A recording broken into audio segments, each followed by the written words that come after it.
Welcome to the Sacred Emergence Podcast. I'm your host, Michelle Wong, and I'm so thrilled that you're here. This is a place where you'll be guided to living your most aligned life so that your truest, most radiant self can emerge. We'll be jamming on topics ranging from spirituality, entrepreneurship, to wellness and lifestyle design, and everything in between that can support you to grow, evolve, and shine, all the while not taking ourselves too seriously.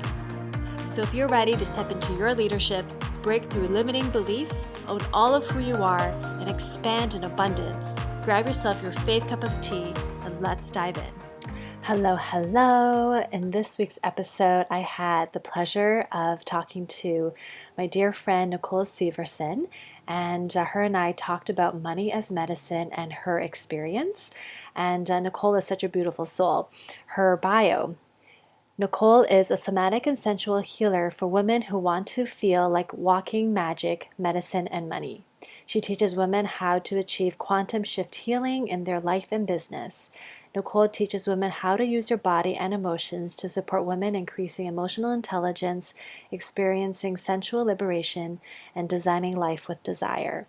So you can learn more about Nicole by looking at the show notes. And if this episode resonated with you, please share it, tag us, and make sure to subscribe if you haven't already. Enjoy. Hello, everybody. We are here with Nicole Syverson, and I'm so excited. Nicole and I connected in Mexico, first time that we connected, and we're so simpatico in our passions and what we do. And I'm so excited to have you here, Nicole, because I'm excited about our topic and to catch up. Welcome to the podcast.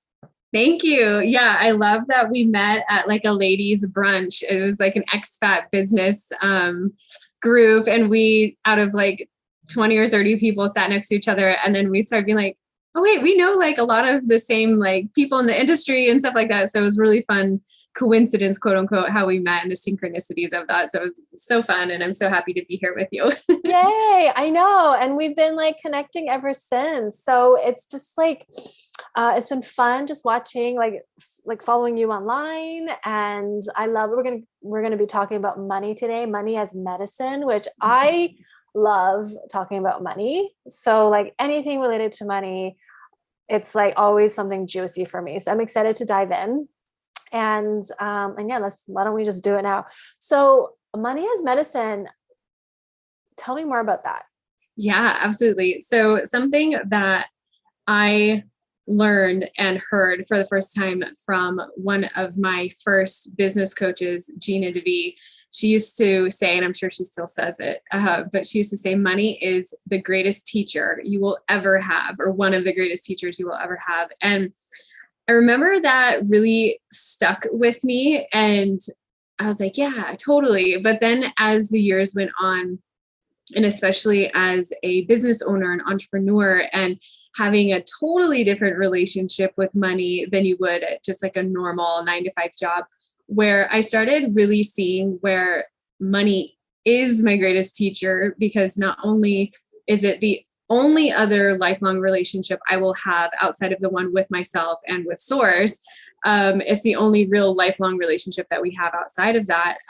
When you can start to use it as a teacher and use it as seeing how you're showing up in relationship, how you're showing up energetically, emotionally to said money, you can then use it as medicine. You can then use it as the access point to deeper healing in intimacy with yourself in relationship to other things. Like, am I codependent with this thing? Am I attached to this thing? Am I basing my worth and my esteem and my love of self off of this thing? And when you can start to look at it from that lens, it becomes a form of medicine and healing. I love that. And like, I think like money as medicine, especially with the word medicine, like it can be conceived in so many, like perceived in so many different ways. But with what you were saying around like when we're more aware of it, and yeah, we have like a lifelong relationship to money, and with money, it's like, it's true. A lot of people tie their worth to money, like what's in their bank account, when I feel like they're two separate things. Yes. Yeah. And so it's like, I'm excited to dive in deeper with this because especially when like we were talking about, okay, like with this episode, like medicine, money, and like nervous system healing. So it's like, what's your journey with that? So good. It's been a lifelong one for sure. So when I was young, my first stepfather and family were best friends with the Nordstrom family. So I used to go spend holidays and vacations at their vacation homes. And so I grew up around a lot of money. And when my parents divorced, it was gone.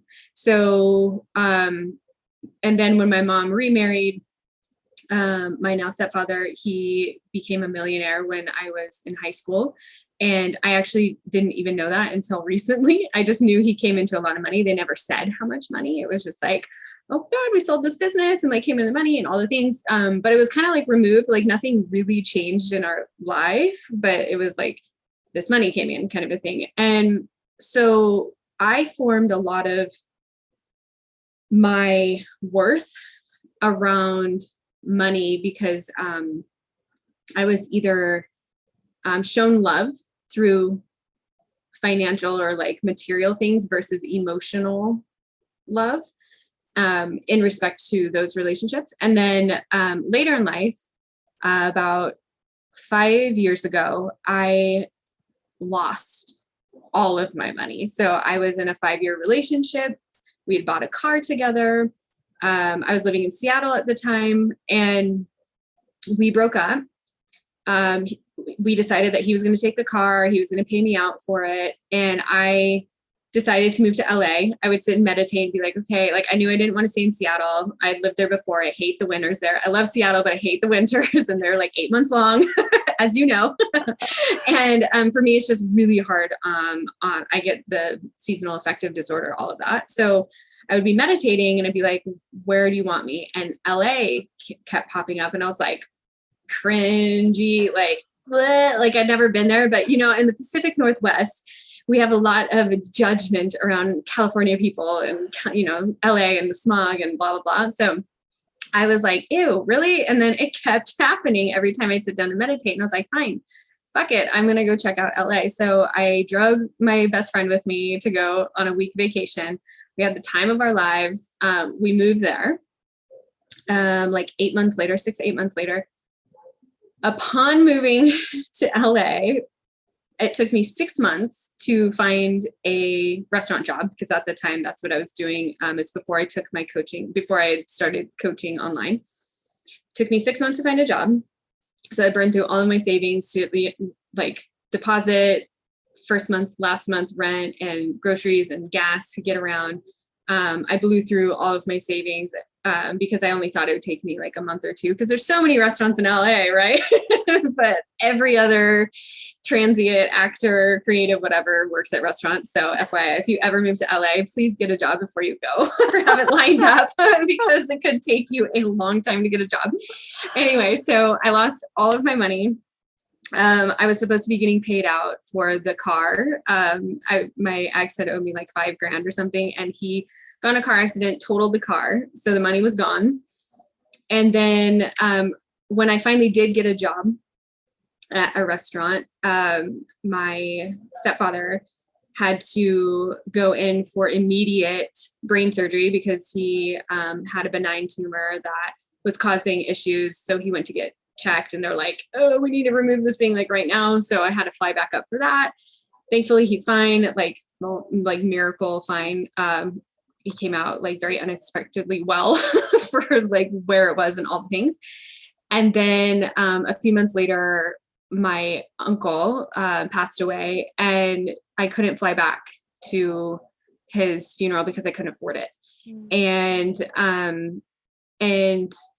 between all of these things, I felt like I had completely lost my like identity as someone who always like has their money together. And like before that, I'd always had 2 to 3 jobs at a time and always had $1,000 a month I was putting away in savings and like all of these things. So I really hit this flat line, or the bottom of the barrel, as I like to call it. And it opened up this whole thing to me around how much I based my happiness, my worth, who I was as a person off of how I was able to take care of myself financially or not.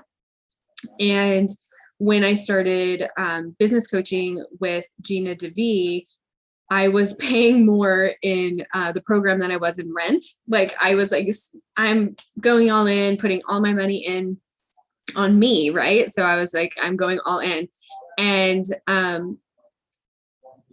her program offers, like, a lot of people get really great results out of her program. I did not have as quick of results in the return of investment. And so I went through this huge journey, even after that, the years after that, of really discovering, like, if I don't make money in my business right away, does it mean I suck as a coach? If I don't make the money as fast or as quickly as my peers who don't have as much experience as me, but they're better at sales because I haven't developed that skill set yet.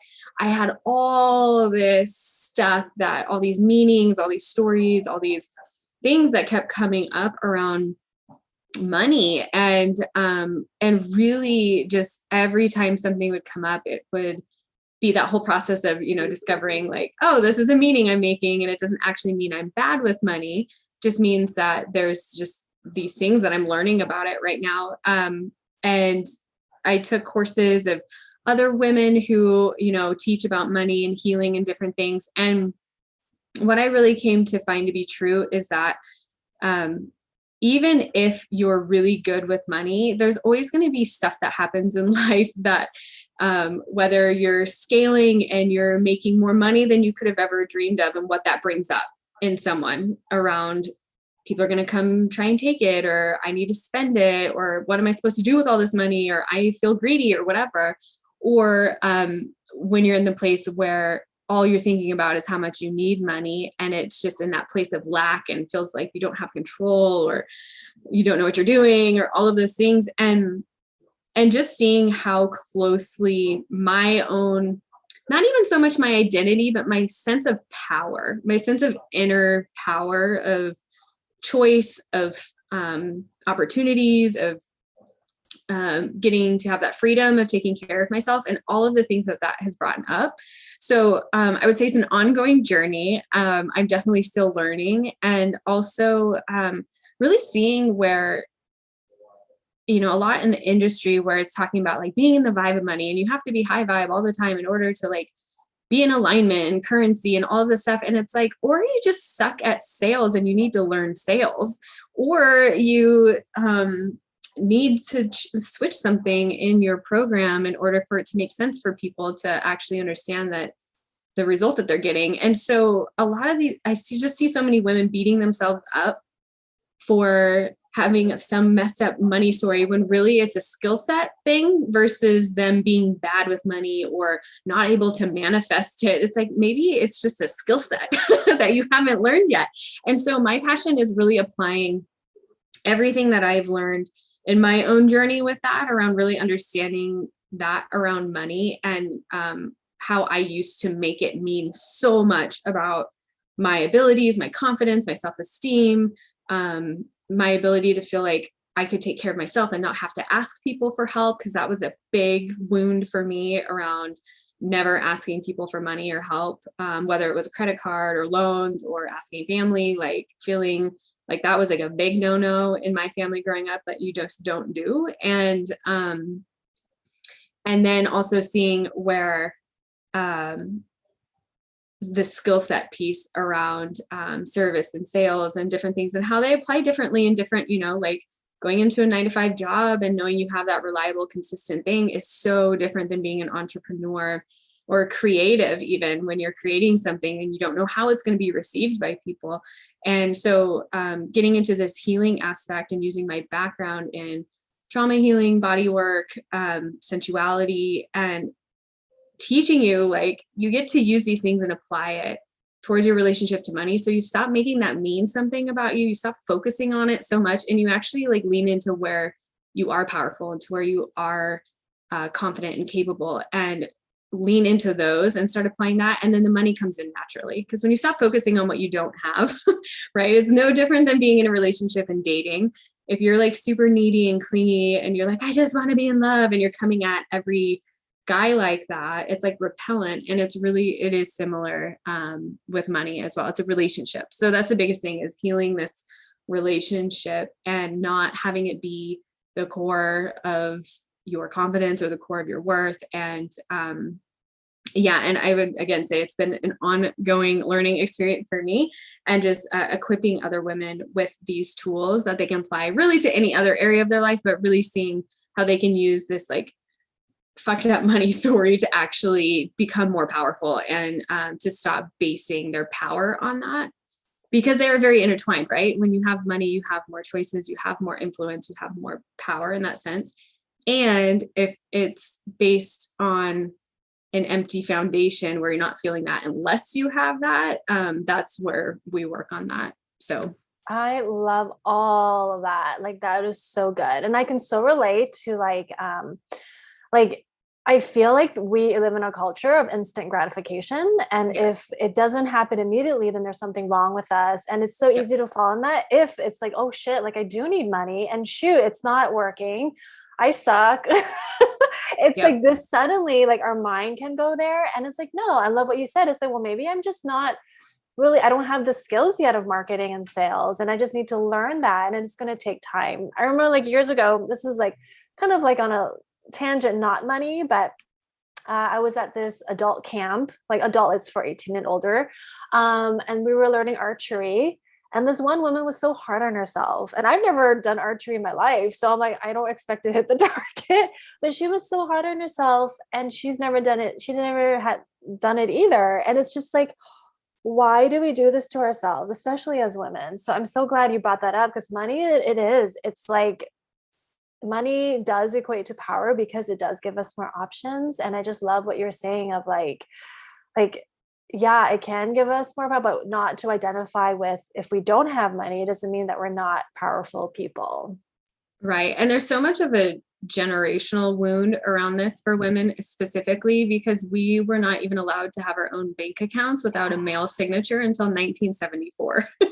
So prior to that, if you did not have, you didn't have that power, quote unquote. So this is a huge opportunity for women to start to, quote unquote, stand on our own feet in that respect, and in a way where it's not like we're disconnecting from support and help from other people, but in a way that's in congruency with that, right? So it's like we get to have a yes and we get to have both. I so appreciate that. Yeah. And like you were even saying, like, there's a lot of, I guess people talking about being in the vibe, the high vibeness, which when you were saying that, I'm like, that is so toxic. Like that it's because it doesn't talk about trauma, generational trauma, especially when we talk about racism and all the layers that come in, that it's not like black or white. Oh, you're not high vibe. You need to be high vibe. You can't feel crummy. Yeah, absolutely. There's so many layers to this, right? Around like, how many celebrities do you see that have all the money you could imagine and they're miserable or commit suicide, right? So this is really in that respect too, just showing that even when you get there, when you get to the success, if you don't do that inner work, again, of taking where your inner power isn't relying on the thing or your grief or your anger or different things, if you don't heal that, it's not going to change once you have money necessarily.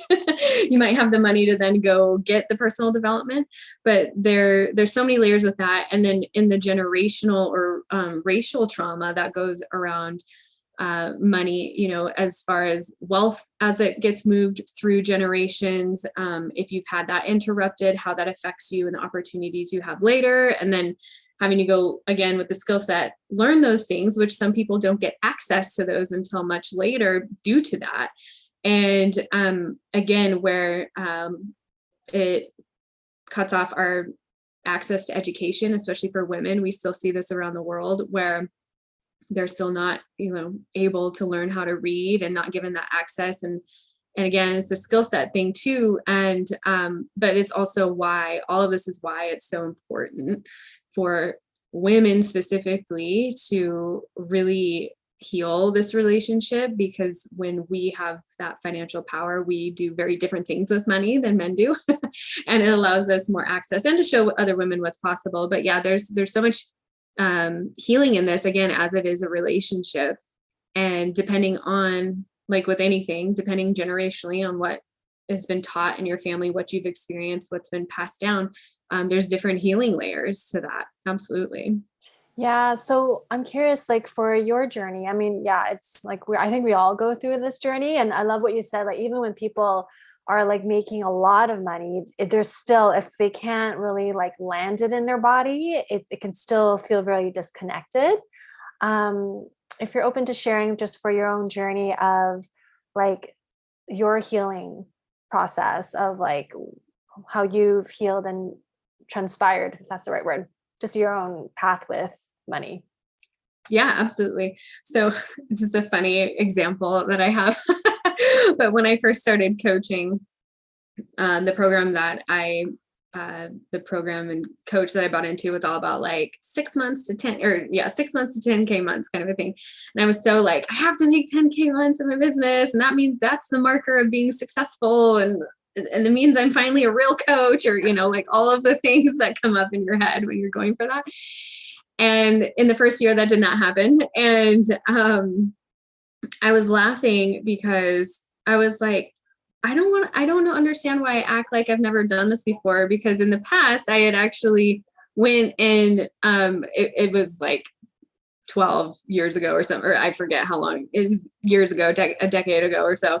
I actually went up to California and trimmed weed for a month and made 10K, and was like, I had my 10K month, and I'm like, why am I making it mean so much about me and like how I make the money and that kind of thing. So it's really interesting in this journey of just seeing where, for me, it's been really helpful to see where have I already made the money, and or in different ways around what I made that money mean about me has been huge. But for the biggest thing is when I lost all of it, or perceived to lose all of it, it's actually when I stopped basing my power, my esteem, my choices, different things off of that.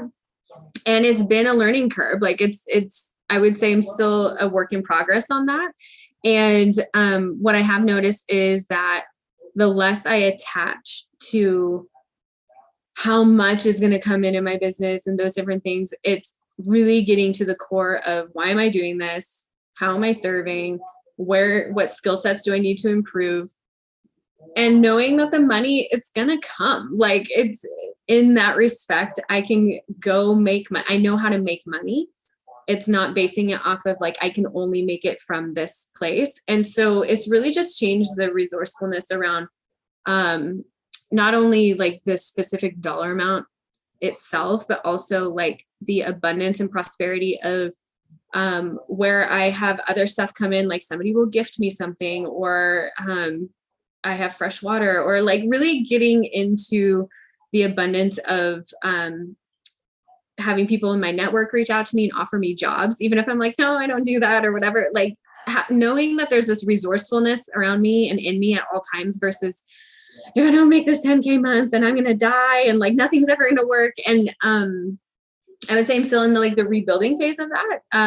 And so again, a work in progress, but it's taking all of the healing skills that I've learned and really changing the dynamics of that is no longer the thing that keeps me up at night. Like, I don't know if you've ever experienced this, but especially the beginning of my business, I would wake up in like panic and anxiety at like 3 or 4 in the morning, just being like, how am I going to pay this? Or like, how am I going to do this? Like, I have to make that. And it was like, it was excruciating. It was awful. And I've had things come up since then, and it just completely changed the way it's like, oh, this is uncomfortable, but like, it doesn't mean I'm going to die or like not be able to do the thing. So yeah, it's been really healing in that way, where, I would compare it to more of like a healthy relationship with a man versus being in that like, oh my God, if I say the wrong thing, he's going to leave me. Or like, if he doesn't call and like all of this stuff that can come up around that. And I found that in that it therefore changes opportunities that come up and clients that come out of nowhere and that kind of a thing. So as far as being in the vibe, I would say it's more being in that secure attachment or just that trust and knowing how to not base your decisions, your emotions, and those things on what's happening outside of you. Yeah, I totally get, like, I don't think, it's interesting. Money is still taboo, and like it doesn't have to be. And I don't think like that wake up in the middle of the night anxiety, like I'm familiar with that. And even like it's interesting because I remember like when I felt like the first time I felt that, it was shortly after I left my full-time job and I went back to school to study naturopathic and Chinese medicine. And I realized like after a year in the program that wasn't the right path for me. And so I left. And I just remember like, I mean, I had a lot of, like, I worked for 7 years in like a really high paying job, like all of that. And I had good savings. And still, because I was like, suddenly I just said no to like something that I was like going after for so long. And I'm just like, panic, what is next? Like no money's coming in, but I had so much in my savings that it's like, it's interesting how our mind can start going down this spiral because of like how we've attached to money and its importance. And I know it is important, but it's like, it's interesting how like it affects our root chakra. Oh yeah, Yeah. 1,000%. Yeah. And I love what you just said too. And I just want to add in around that where we've been conditioned and taught to be very codependent with money, and wealth building is amazing. And I, of course, highly recommend it to everyone to learn how to save and invest and all of those things. And there's an element, and this as an entrepreneur, and as you left, I'm assuming maybe it was like Bastyr that you were at. It wasn't. Or was it? Oh, it was a different one. Okay. It was, yeah, but I did pay a deposit to go to that school. I almost went to Bastyr as well, but I decided not to afterwards. But there's this element of when you go on a creative endeavor and you follow your intuition or your desire, and sometimes it requires you, in the way that it did for me, to let go of that safety and security and thing, like how you're supposed to do the things so that you can actually make more on the other side. And so that you can actually, and it is this healing process of learning how to feel safe when you don't have those things, because that's the biggest piece, right? There is safety, and there's a difference though between safety and security. So I consider money of more of like a security, the bouncer on the outside, the security guard that's like, I got this. I'm here for you when you need it. Whereas that sense of actual safety within yourself, who you are in your body, is the piece that gets wrongfully tied into the money. And when you go through that process of leaving the consistency and the golden handcuffs, as they call them in the corporate world, and go out on a limb and do the entrepreneur or the creative or the band, that's going to be famous or not, who knows, but it requires you to step into a totally different level of self-trust.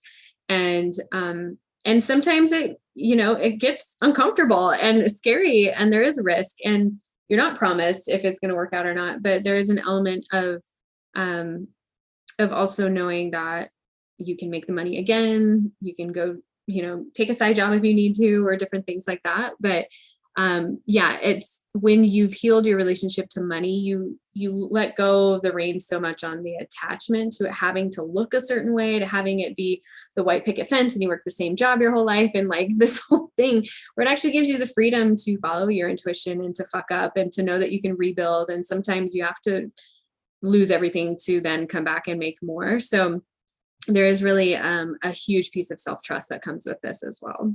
Yeah, I so agree. And I will say, like, for those who like feel this call to quit their job and do the thing, I still feel like it's important to support the root chakra. It's like if you can do it part-time and still have income, it just supports the nervous system. Like Yes. Like I actually feel it's dangerous for people, experts, coaches to say, quit your job now and just leap. And then the net will appear. I'm like, yeah.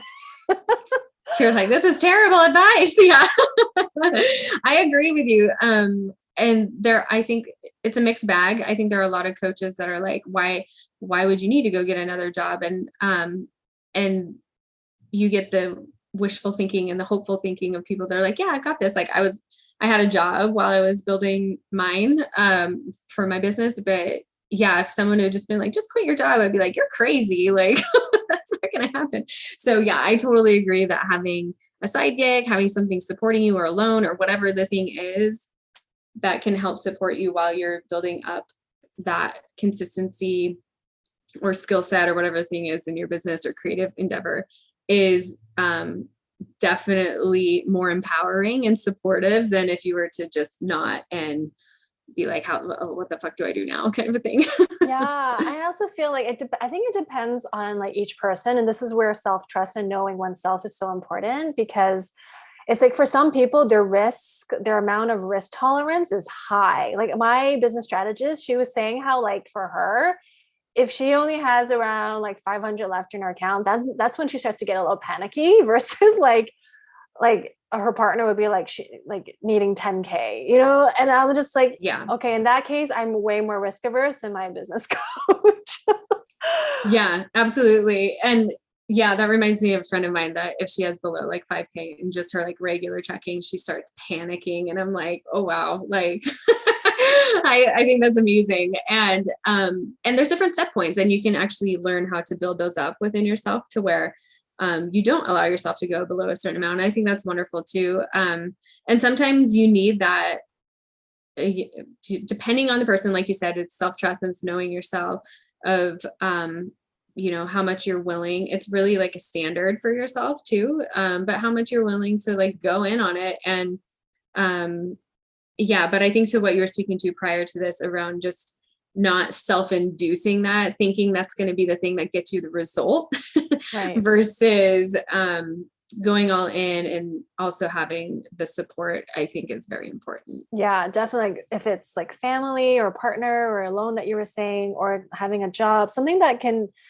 just help one feel grounded, right? I feel like that is so important. That there's a lot of misadvice out there that just like from, our experience, it's just like, yeah, not everybody, like some people can, but those are the stories you hear the most because they're such heroic stories. But,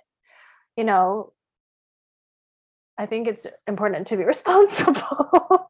But yeah. Yeah, absolutely. And that's where I actually walked a client through this a couple of months ago, where she was like, yeah, I was looking at this sales program to help me like scale my business and do all these things. And, I'm going to have to pull from my taxes and like all this stuff. And then I'm not going to have any extra money left over. And I was like, why do you feel like you need to do that in order to, because I was like, it's not going to change the hours you have in the day. You're not doing the things now. So this program's not going to help you with that. But really like, and she thanked me a couple of months later and she's like, I'm so glad I listened to you and like started to create a savings and actually hire support, like a babysitter to help with my son versus not having any money and trying to do the business and this on my own. So she was able to set up more of a support and structure for herself versus doing that scraping by running after the dragon kind of thing that the coaching industry kind of feeds into, like you were saying, where instead of having people be like, how about instead of blowing out your bank account and your nervous system, you set it up so you feel supported, so you actually have more space to serve and to do the thing that it is that you want to do. And that's usually when people do move faster. But again, it depends on the person, right? Everyone's going to have such a unique story and how they got to where they are, but really it's just in the not giving up. So it's like whether you're supported along the way or taking risks and falling and fucking up and failing and then getting back up and you just keep going. I think the biggest thing is to be able to take care of yourself and to keep going, even when, if you've been trying for years and it hasn't worked yet, and just being able to trust yourself in that way. Yeah, I love that. It's like, it's one of those things. And like with money, it is like, I love what you're saying, how it's like, it really is part of our journey. It's not like we can escape it. And so It can be it's a good teacher. And I feel like we have to be willing to look at it though. I know it's interesting because like for me, I love numbers. I love seeing things. I'm not necessarily an avoider, but it's interesting that there's, different personality types with money, and some people like won't look at their money. And I feel like, okay, that's uncomfortable to want to look at it, but I think that's like step one. If someone's like, even just being familiar with what's really happening versus letting the stories dominate. Yeah, absolutely. It's funny. My friend dated someone at one point where he wouldn't look at his bills. He would just throw them away. Oh my goodness. And we used to laugh about it because I'm like, wait, what? Like, how does that work? And so I think there is an element again of like, if somebody is just like going hard and they're trying to do their thing and they're like, you know what, there's nothing I can do about it right now. And so I'm not even going to look at it. Or you have the person that's like, I just get so much panic of looking at it that it's better for me not to.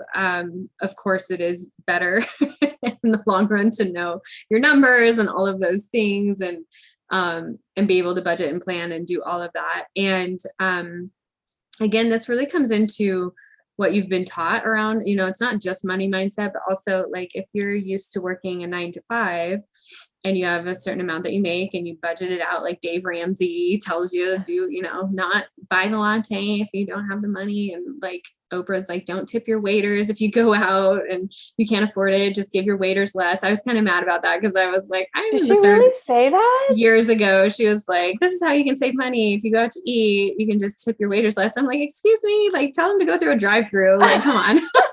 Yeah. Because in the States anyway, servers make their money off of tips. But right. Anyway, or if you get into more of money mindset and entrepreneur land, it's how do you create more? How do you bring in more? So you're not focusing on, I only have this much and I only get this much for life and this is what I can plan to retire off of. It's like, no, how do I go fucking create more money? Like, how much do I want to make? I'm going to go make that. And that's a skill set. And most people are not equipped with that. Most people are not taught that unless you grew up in a family that was business or entrepreneur oriented. And so I think that's the biggest piece around money mindset of like, if you're looking at your numbers, if not, it's really looking at like, what have you been taught about money? Like, what are the structures, the actual ways in which you think that you're able to make money? That was a big shift for me when I first started in my coaching practice. Was I was still acting like an employee. I was still like wanting to create this job where I get to show up and have consistent money every month. And I just show up for these hours. And that's kind of usually not how it works for most entrepreneurs until they get like passive income from courses or different things. But usually it's you going out, doing sales, connecting and serving people, offering things that they need and want. And then over time, it becomes more consistent. But I was fully going into it with an employee mindset around like, I just show up for my job and this is what I do. And that's kind of not how it is. So yeah, that's a big piece, is really understanding how you view how to make money, what's possible around that. Because if you think just going and getting a 9 to 5 corporate job, and that works really well for people to get CEOs and all of those things. And sometimes there can be a cap to that. So it's like, even in those positions, like how can you generate a raise or a bonus or joint ventures or different things where you can actually continue to create more money if that's what you desire. So there's a lot around that where I think there's just a lack of education for people around what's possible, even in just creating passive income, whether it's like you rent out one of your rooms as Airbnb and you have extra income coming in, or different things. Like there's just so many ways. And I think people get really gunked up on like, it has to come from my business or this one way. Right. And I know I was in that for a long time because I was like, I don't want to work another job because I want it to come from my business. And that kind of like threw a wrench in my finances too. So yeah, there's a lot of different elements to this for sure. Yeah. I just feel like it's always smart to have multiple income streams, even if there's an employee, like if someone's an employee. Like I know for me, like I never just had my corporate job. When I was in corporate, I was like, I taught Pilates and I had this and I had that. It was just like, it's fun. So I always think it's smart to have like more than one income stream, no matter what. Yeah. And this is a big piece too, especially for women around, and this is something that I have really been working through over the last like year or two, has been coming up for me around this almost like a desire to be rescued or taken care of. So it's kind of like the other side of the coin where it's like some women are so like, I will not ask for help. I'm going to do this all on my own, and really masculine or just like assertive and like in that. And then will never spend any of their money either. They're like, even on a like vacation or something, they're like, I don't do that. I don't do vacations. It's like, they just make money. They just make money. They have it coming in. They don't really enjoy it or do anything with it. They just have the money. And then the other side is the far end of the spectrum, is the women who want to be rescued, the ones that like secretly are like, I don't even want to work. I just want somebody to do it for me. And like have the money coming in. And it's kind of like, I have no power, and like almost like damsel in distress kind of a thing. And I know if I look back over my life, I can see where I've done both. And just knowing those are different like energies, archetypes, wounds, or power structures that are outplaying in your own world, and just taking inventory, like which side of the spectrum am I at, or am I feeling pretty good in the middle around receiving support and gifts or luxury or getting to indulge, and where am I having these system structures, this support, this consistency, but not being so much on the like, that's just what I do and that's all I know. And people get really stuck in that busy, don't have time to feel anything. And finding like a balance of in between those is great. I love that. And I just love like this conversation because it's inviting people just to be more aware of their patterns and their connection with money. And it's like, it's not always comfortable, but I just love that. Yeah, there's so many layers to it that I feel like it's totally worth digging in, because like you said, it's like when we are able to see money in that way as medicine, it could be so healing. Yeah, there's a huge element around shame. Mm-hmm. And I think when kind of like the process I had to do to like really be like, it's so uncomfortable to like admit this or to not have the money and all the things, to really be so compassionate with yourself and that. And when the shame and different feelings come up around that, it's all taught. If there was no money stories, if there was no like patriarchy paradigm that there is in our culture around money, and people actually were just able to take care of each other and move things and resources and services around in different ways, it's just, to me, like really getting out of the shame piece around it. It does not define you, and it is one moment in your journey. It can change in a year, in 6 months, it could change overnight. And allowing yourself to really be so compassionate and heal that part of you that has the shame, because that's the piece that, whether it's sabotaging money later or feeling like you don't have any and you are depressed and in lack even when you have money, or that piece where you're just like, it's never going to change and you feel so hopeless. All of those things is the piece where the healing can happen. And so having compassion and to stop being so hard on yourself, or whether it's perfectionism or criticism or whatever is coming up around really loving the part of yourself that's like, you know what, I went all in and I tried and I flatlined and I lost everything, and I can recover, I can rebuild. And that tenacity, especially for entrepreneurs and creatives, is really required.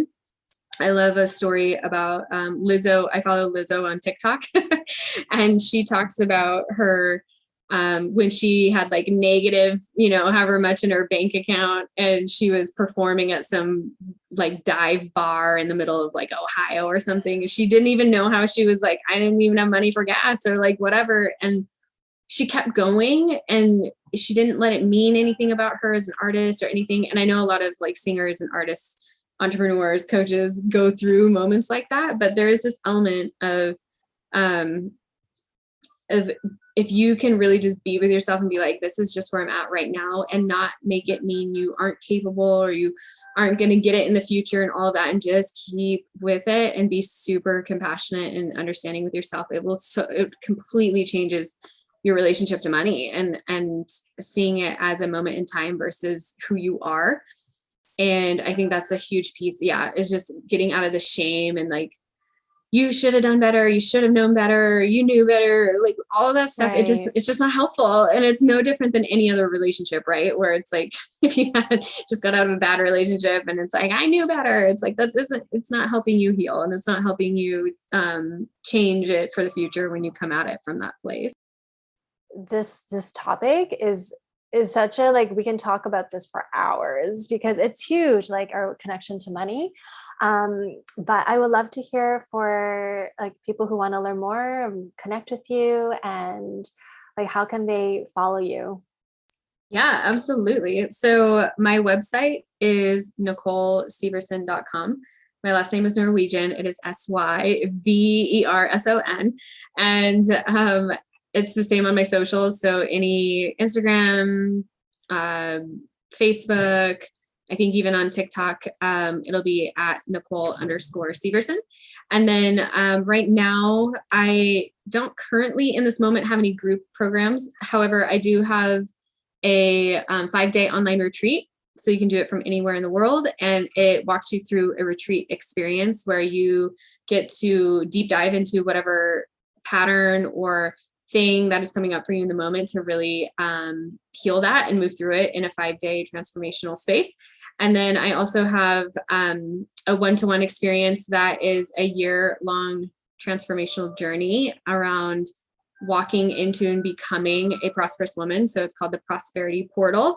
And this is a new offer that I just created that is specific to healing your relationship with money. So it's ditching your crappy money story, ditching your crappy money relationship, and really doing the healing process and implementing your feminine intelligence, getting your root chakra super sturdy, and activating your voice and really getting you back into your authentic power, your authentic voice, and tapping you into that prosperity that has nothing to do with money, but also taps you into bringing in more money is usually the after effects of this work. And you can send me a direct message at hello@NicoleSyverson.com is the email. And yeah, feel free to send any questions. And I do have a prosperity personality quiz. So this gives you your abundance archetypes.